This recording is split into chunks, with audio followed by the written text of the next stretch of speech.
Nuestro pastor José Valdés, él con nosotros. Dios le bendiga. Gracias. 1, 2, ¿se escucha? 1, 2. Vamos a usar este entonces. Bien, hermanos, un feliz sábado, muchas bendiciones de parte nuestra, del Señor para ustedes y es nuestro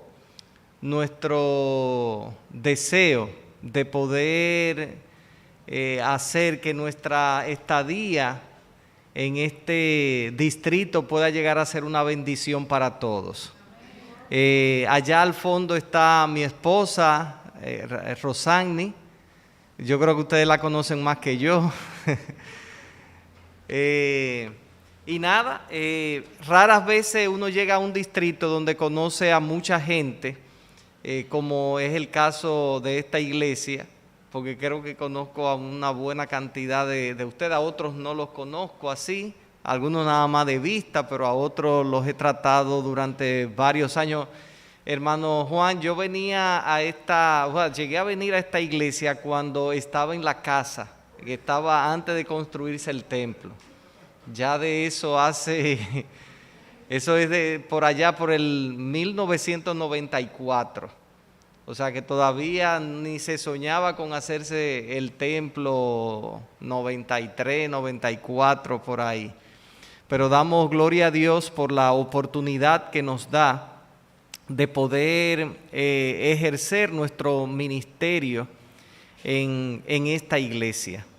Es mi profundo deseo precisamente ese, de que el tiempo que vamos a trabajar aquí podamos trabajar como un equipo, que estamos siempre abiertos a las nuevas ideas. Y como les decía en una reunión a los ancianos, o sea, siempre las iglesias pueden mejorar, hermanos. O sea, constantemente las iglesias pueden ir mejorando, precisamente para alcanzar el ideal que Dios tiene para ellas. Todo el mundo quiere pertenecer a una iglesia reavivada, ¿sí o no? Sí. Y durante estos 10 días que ustedes han estado participando, que hemos estado participando de esta jornada de oración y de estudio de la palabra, que lo organiza la Iglesia Mundial cada año, el propósito del reavivamiento es ese, que podamos ser una mejor iglesia, que podamos ser mejores familias, mejores personas para glorificar a Cristo. Ahora bien, es difícil, hermanos, muy difícil que una iglesia pueda llegar a alcanzar el ideal de Dios si no está unida. Y el tema de esta mañana, yo quiero hablar de la unidad en Cristo. ¿Qué significa la unidad en Cristo? ¿Y por qué es importante la unidad en Cristo para una iglesia? Eso es muy, muy importante, más de lo que nosotros a veces le atribuimos a ese hecho. Una iglesia puede tener todo lo que físicamente, una estructura, tener mucha gente, hacer muchas cosas, tener muchas actividades, muchos departamentos, pero si no está unida, difícilmente podrá cumplir con la tarea que Dios le ha encomendado. En cambio, una iglesia puede ser que no tenga muchas cosas, ni un templo, ni nada, y tener pocas personas, pero si está unida, va a lograr cosas extraordinarias que muchas iglesias grandes no pueden hacer. Por eso la unidad es tan importante. Y el texto que nos ocupa precisamente en esta mañana, que fue nuestra lectura bíblica, dice: solícitos en guardar la unidad en el vínculo de la paz. En esas cortas palabras, Pablo, a quien se le atribuyen estas palabras, dice muchas cosas importantes para la iglesia del siglo XXI. Muchas cosas, prácticamente 20 siglos después de escrita, estas palabras encierran un gran significado para cada uno de nosotros. Y yo quisiera, hermanos, compartir con ustedes algunas cosas que tienen que ver. Esto está en Efesios 4:3, Pero es interesante que la carta a los Efesios, que se le atribuye precisamente al apóstol Pablo, tiene algunas características. Mire qué interesante. Esta epístola fue escrita por el apóstol Pablo mientras se encontraba en Roma. Durante su primer encarcelamiento, Pablo tuvo 2 encarcelamientos en Roma. En el primero salió libre, pero en el segundo ya no salió libre, sino que fue condenado a muerte, a la guillotina, y le cortaron la cabeza. No fue crucificado porque estaba prohibido que un ciudadano romano fuera crucificado. Así que todo ciudadano romano, que era el caso de Pablo, tenía la oportunidad, o sea, la muerte más rápida era cortarle la cabeza. Era más misericordioso que la crucifixión, que no pasó eso con Pedro, que también se entiende, cuenta la tradición, que fue crucificado en Roma y él, no digno de sentirse como morir como murió su maestro, pidió que entonces lo crucificaran con la cabeza hacia abajo, a solicitud de él.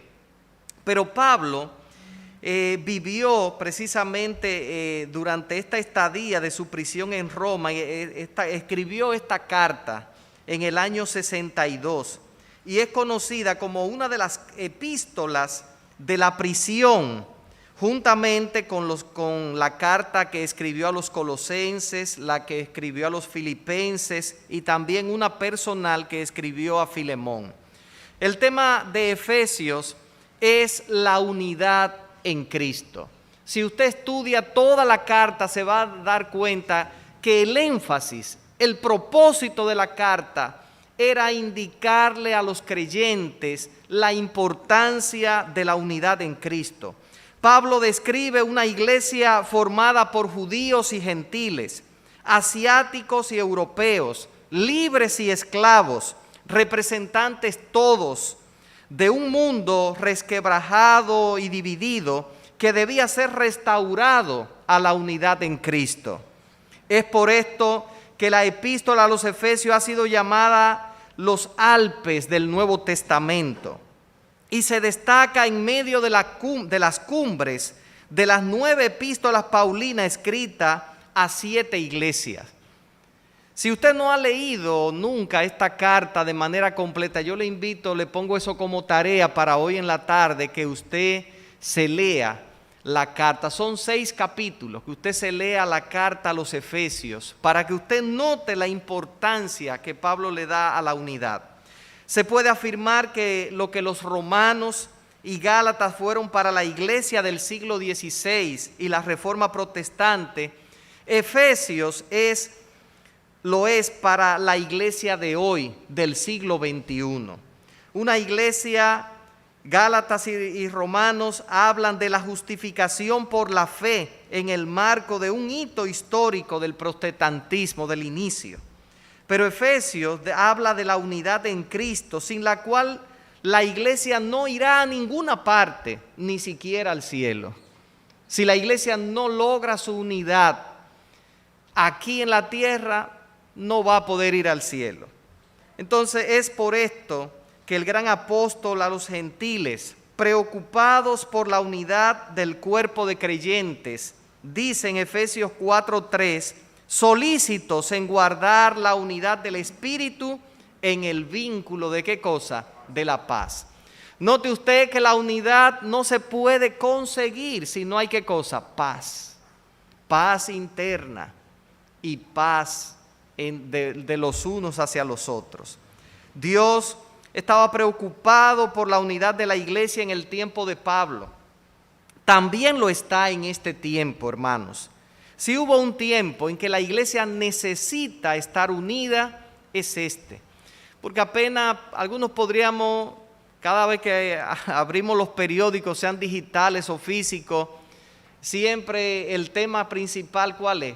La pandemia. Usted prende un televisor, pandemia para acá, pandemia para allí, y todo es pandemia. Pero la pandemia no es el mayor problema que tiene este mundo, hermanos. Este mundo tiene un problema grave de hace 6,000 años, el pecado. Y precisamente Dios puso a la iglesia para que ejerciera su función en este mundo y vacunara a través de la sangre de Cristo del pecado a la humanidad. Todos nosotros hemos sido llamados precisamente para cumplir esa tarea. Hay muchas razones valederas por las cuales se hace imperativa la necesidad de la unidad en nuestro pueblo, en la iglesia del tiempo del fin, en esta iglesia.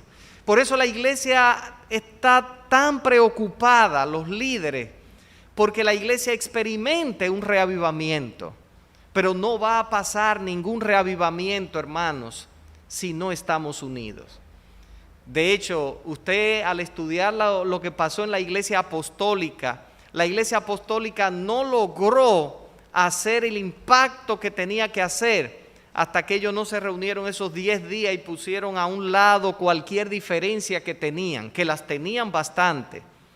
Y si los apóstoles tenían diferencias, que vivían juntos, porque andaban con Cristo para arriba y para abajo, oyéndolo todos los días, ¿usted cree que no hay diferencia entre nosotros? Muchísimas, más de la que usted se imagina. Pero cuando se comprende que ese reavivamiento es el producto de una unidad en espíritu, es una unidad en oración, es una unidad en propósito, entonces podemos lograr lo que Dios quiere. Hay por lo menos 3 razones importantes por lo que se hace necesaria la unidad. Número 1, la unidad de la iglesia es necesaria para mostrar al mundo y a los incrédulos la unidad que existe en el carácter de Dios. Uno de los propósitos de la iglesia es mostrar la gloria de Dios al mundo. Y la gloria de Dios es la manifestación de su carácter en cada uno de nosotros. Esta unidad deseada por Dios para su iglesia fue expresada por nuestro Señor Jesucristo cuando estuvo entre nosotros, cuando en la angustia inefable allá en el Getsemaní oraba diciendo él las siguientes palabras que se encuentran registradas en el Evangelio según Juan, capítulo 17, versículos 20 al 23. Allí Jesús expresa el más grande deseo que Él tiene para la iglesia.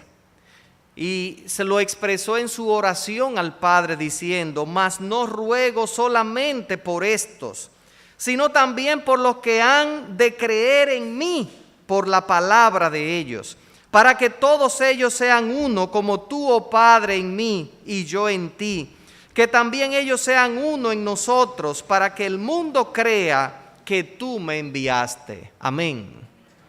Hermano, ¿cuándo el mundo va a creer que Dios nos envió? Cuando vean esa unidad que había entre el Padre y el Hijo y el Espíritu Santo, así mismo el mundo va a creer. Sin mucha, vamos a decirlo así, sin muchas palabras, sin decir muchas palabras. Una de las cosas que tenía la iglesia primitiva era que la gente veía en ellos la manifestación de la unidad y el carácter de Dios en cada miembro de la iglesia. La gloria que me diste, dijo Cristo, yo les he dado, para que sean uno, así como nosotros somos uno. Yo en ellos y tú en mí, para que sean perfectos en unidad, para que el mundo conozca que tú me enviaste y que los has amado a ellos como también me has amado a mí. Jesús enfatiza que sean uno y el mundo reconocerá que somos hijos de Dios precisamente por esto. La unidad constituye la herramienta más poderosa que posee la iglesia para la testificación, por cuanto ofrece evidencias de abnegación, de amor hacia Cristo y hacia la humanidad. Mis hermanos, ¿cómo van a creer los que no conocen la verdad que Cristo habita en su iglesia si ve entre nosotros las mismas cosas que se ven allá afuera? Los chismes desunen mucho, comentarios que no convienen estarlo diciendo, también desunen, los pleitos, las agendas privadas de cada persona individual, el orgullo de cada persona, todas estas cosas que se ven allá afuera, si se ven en una iglesia, no son ninguna evidencia de que Cristo, de que Dios ha manifestado su gloria en la iglesia, de que su carácter se ha manifestado en la iglesia. Todo esto se genera por un espíritu de egoísmo, de orgullo, de ambiciones personales. Los apóstoles no fueron a ningún lado mientras cada uno mantenía su criterio y su agenda individual. Pero allí, cuando se reunieron en el aposento alto, cuando ellos se juntaron allí y pasaron esos 10 días orando, vino la presencia del Espíritu de Dios. Se manifestó en forma de llama de fuego física. Y entonces la iglesia tomó un rumbo completamente diferente al que había tenido hasta ese momento. Hermanos queridos, en el libro de los Hechos, página 9, dice, escrito por Elena de White, dice: la iglesia es el medio señalado por Dios para la salvación de los hombres. Fue organizada para servir y su misión es la de anunciar al mundo el Evangelio. Desde el principio fue el plan de Dios que su iglesia reflejase al mundo su plenitud y su suficiencia. Los miembros de la iglesia, los que han sido llamados de las tinieblas a su luz admirable, han de revelar su gloria. ¿Y qué es la gloria de Dios? Su carácter. Y uno de los atributos de la iglesia de Dios es su unidad en propósito, pensamientos, voluntad y acción. Y su iglesia debe reflejar estos atributos. Por esto somos solícitos, hermanos, nosotros en guardar la unidad de la fe en el vínculo de la paz. Hermanos, esa es la primera razón por la que es necesaria la unidad en la iglesia, para reflejar la gloria de Dios, el carácter de Dios al mundo. La segunda es que la unidad es necesaria para que la iglesia pueda cumplir cabalmente su misión en la tierra. La obra de Dios ha sufrido muchos retrasos porque los hijos de Dios no se ponen de acuerdo en qué dirección empujar el carro de la iglesia. Imagínese usted una persona empujando en una dirección y el otro empujando en dirección opuesta. ¿Para dónde va un vehículo así? Para ningún lado. Van a perder fuerza, van a perder energía, tiempo, dinero y todo allí, pero no se va a mover para ningún lado. Por eso la unidad es tan importante, hermanos, que hasta para el mal es esencial. De hecho, cuando se construyó la Torre de Babel, ¿cuál era la principal característica de esta gente malvada y perversa que estaba allí? Dice que estaban como un solo hombre. Y hasta Dios reconoció eso. Dijo, si esta gente no la dispersamos, nada los hará desistir de su propósito. Así que Dios tuvo que cambiarle el idioma para que cada uno lo que hablaban el mismo idioma se fueron juntos, cada uno por su lado. Pero hasta para el mal la unidad es necesaria. Imagínese usted si para el bien también no lo es. De hecho, Satanás no puede hacer más daño porque entre sus filas hay desunión. El espíritu de profecía dice que los demonios entre ellos se pelean por sus territorios. Así lo dice. Imagínese usted, cuando el pueblo de Dios se une, cosas extraordinarias pueden pasar. Nosotros, la iglesia, constituye un solo cuerpo integrado por muchos miembros. Así lo explica el apóstol Pablo en 1 Corintios 12 al 27. Él dice, somos un cuerpo, pero con muchos miembros. O sea, en un cuerpo usted va a ver que hay ojos, hay oídos, hay boca, hay diente, hay manos, hay uñas, hay piel, hay órganos internos, todo. Y todo eso funciona armoniosamente. Y Pablo dice que debería suceder eso en la iglesia. No todos tenemos los mismos dones, no todos tenemos los mismos talentos. Ahora, si usted, imagínese si el ojo intentara escuchar, ¿podría hacerlo? No podría. O que usted intente caminar con las manos, ¿qué pasaría? Inclusive, los pies crean, ¿verdad?, una fortaleza que muchas veces no se ven en las manos. Pero que usted intente caminar con las manos, le dirían, ¿usted está loco o cómo? A menos que le falten los pies, ¿verdad? Pero a veces en la iglesia estamos intentando hacer cosas para las cuales Dios no nos ha llamado. Imagínese usted un hermano que él predica muy bien, pero el hermano se le mete en la mente que él tiene que ser cantante y comienza a cantar. ¿Qué pasaría allí? Comienzan los gallos a salir, desentonar, y los hermanos se van por ahí mismo. Pero ese hermano lo que sabe que es predicar. Entonces no se ponga a inventar. Si el Espíritu Santo, ahora si el Espíritu Santo le dio un don, porque los dones van cambiando con el tiempo y se van, los dones que no se usan, hermanos, se pierden. En cambio, hay dones que están latentes que cuando usted comienza a usarlos se desarrollan. Con eso no estoy diciendo que usted dice, si ustedes le dijeron una vez usted no canta, que no se ponga a practicar. ¿Quién sabe si le llegó el don o el talento se desarrolló? Pero lo que quiero señalar con esto es que cada uno de nosotros está llamado a cumplir una función en la iglesia. Y cuando usted no la hace, la iglesia sufre. Todos sufrimos. La iglesia no fue diseñada para estar sentado en bancos. La iglesia se diseñó para trabajar, hermanos. Y este nuevo año es una hermosa oportunidad para nosotros involucrarnos en cosas que tienen que ver con la iglesia. Si usted ha sido un miembro de banco, yo le animo a que se ponga de pie y salga y comience a hacer, aunque no lo hayan nombrado. Porque para dar un estudio bíblico, hermano, ¿se necesita nombrar a alguien? No. ¿Para usted orar por la iglesia se necesita que lo nombren? No.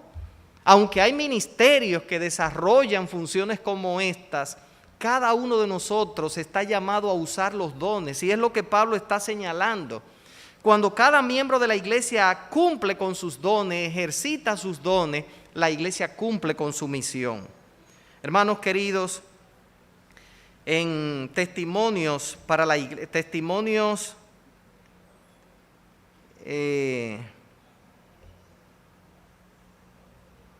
déjenme ver, testimonios para ministros, página 30 dice: aunque cada uno de nosotros tiene su obra y sus responsabilidades personales delante de Dios, no debemos seguir nuestro propio juicio sin tomar en cuenta las opiniones y los sentimientos de nuestros hermanos, porque este proceder conducirá al desorden en la iglesia. Cada uno de nosotros debe tomar esos dones y ponerlo en armonía con la función que está desempeñando la iglesia.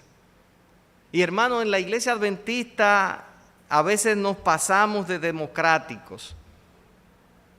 Aunque la iglesia tiene un gobierno representativo, porque la iglesia no es democrática, sino representativa, eso es importante entenderlo, pero la iglesia ejerce, le da libertad a los miembros para desempeñar sus dones, desarrollar sus dones. Ahora, en armonía con lo que todo el grupo, toda la iglesia, toda la congregación tiene en planes. Por último, mis hermanos, ya hemos visto que la unidad de la iglesia es necesaria en primer lugar para manifestar el carácter de Dios al mundo. En segundo lugar, la unidad de la iglesia es necesaria para que la iglesia pueda cumplir su misión sobre la tierra. Y en tercer lugar, la unidad de la iglesia es necesaria, hermanos, porque si pensamos vivir en el cielo, tenemos que comenzar a practicar la unidad ¿a dónde? Aquí en la tierra. ¿Hay desunión allá en el cielo? De hecho, hubo uno que practicó la desunión y convenció a un grupo. ¿Y qué les pasó? Lo despacharon de allá. No fue que lo mandaron exclusivamente aquí, porque algunos piensan, no, que lo mandaron a la tierra. No, no, no. Satanás anduvo por diferentes lugares primero, antes de llegar por aquí, a ver a dónde era que le iban a hacer caso con los cuentos que siempre vive diciendo. Pero hermanos, el cielo es armonía, el cielo es perfección, el cielo es unidad.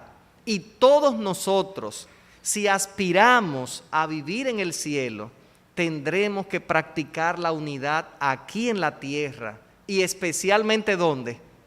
Aquí en la iglesia. ¿Alguien dice amén, hermanos? Nosotros tenemos una naturaleza caída. Eso hay que reconocerlo.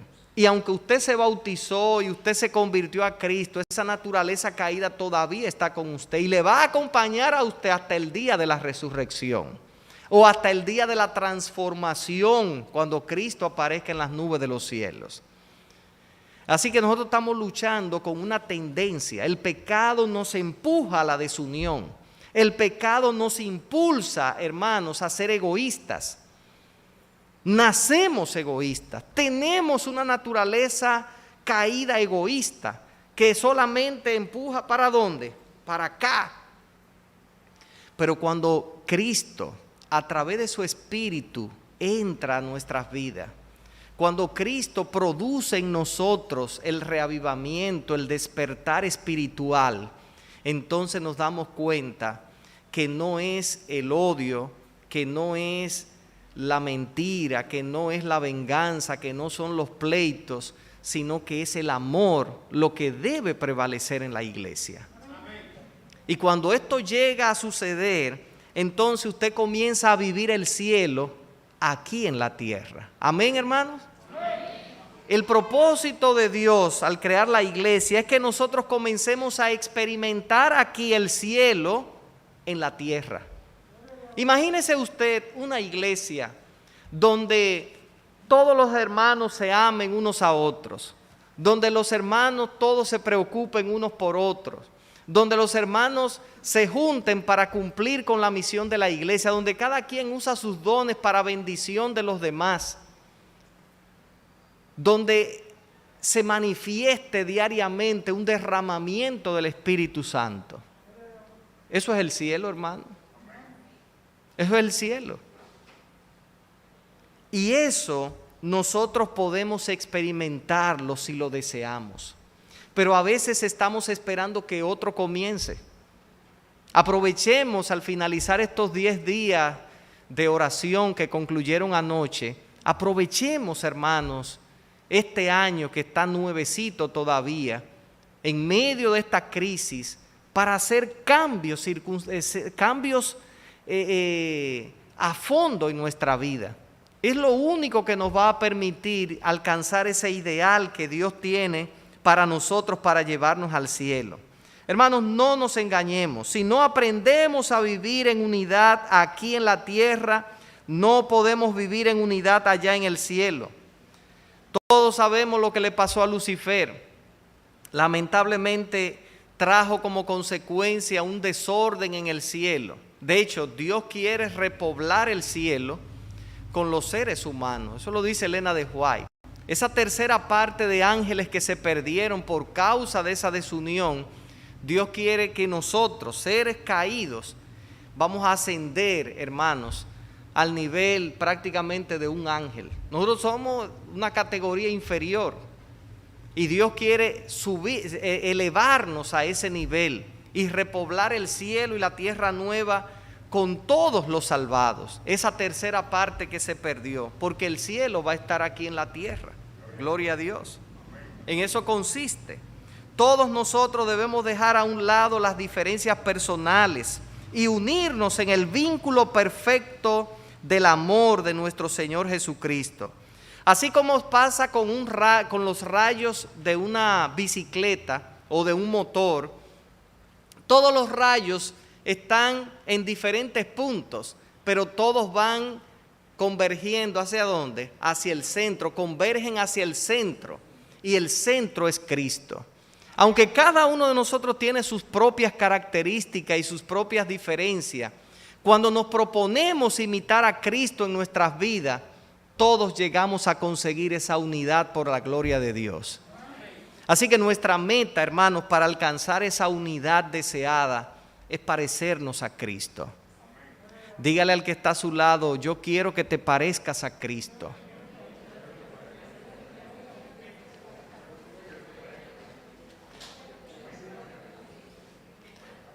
Cuando lleguemos a ese ideal, hermanos, entonces comenzaremos a vivir el cielo aquí en la tierra. La unidad produce fortaleza, la desunión debilidad.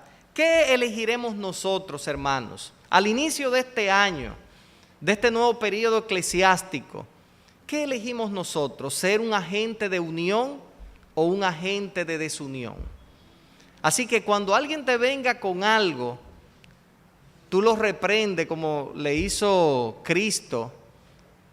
Cuando alguien te venga con un chisme, porque el chisme es la chispita que enciende la desunión, por ahí comienza todo, entonces tú lo reprendes, no lo reprenda a él, sino reprende a Satanás, porque cuando Pedro quiso decirle a Cristo que él no debía morir en la cruz, ¿qué le dijo él? Apártate de mí, Satanás. O sea, no era que Pedro se apartara de él, sino el que lo estaba usando. Y tenemos que ver eso, hermanos, que toda la desunión la siembra el enemigo en nuestras vidas, pero la unidad viene a través del Espíritu Santo. Hermanos, ¿quiénes en esta hora, con la ayuda de Dios, se proponen ser agentes de unidad en la iglesia, en la familia, donde quiera estamos, en el trabajo, agentes de unidad? Te invito a ponerte de pie en esta hora, si ese es tu deseo.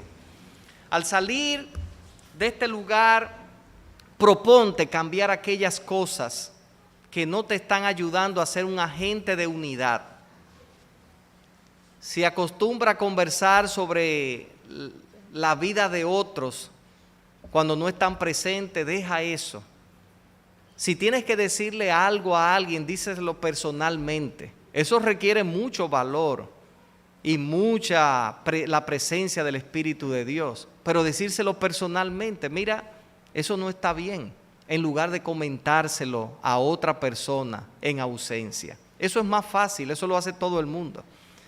Pero acercarse con amor y decirle a una persona, porque no es decirle sin pelos en la lengua, no, es decirle a la gente con mucho tacto, con amor, y decirle, mira, necesitas mejorar en esto.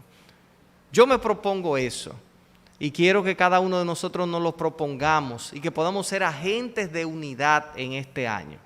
Que este año sea, yo estoy predicando de esto no porque el pastor anterior, el pastor Abreu me dijo que la iglesia es desunida, no. Pero nuestra naturaleza, hermano, es pecaminosa y es desunida. Entonces, si no somos conscientes de eso, el enemigo nos puede embaucar. Así que, si esta iglesia es unida, pues nos proponemos este año ser más unidos todavía. Y si todavía no hemos alcanzado ese ideal, con la ayuda de Dios nos proponemos. Y cada uno de nosotros, al ponernos de pie, estamos diciéndole al Señor, yo soy un agente de unidad.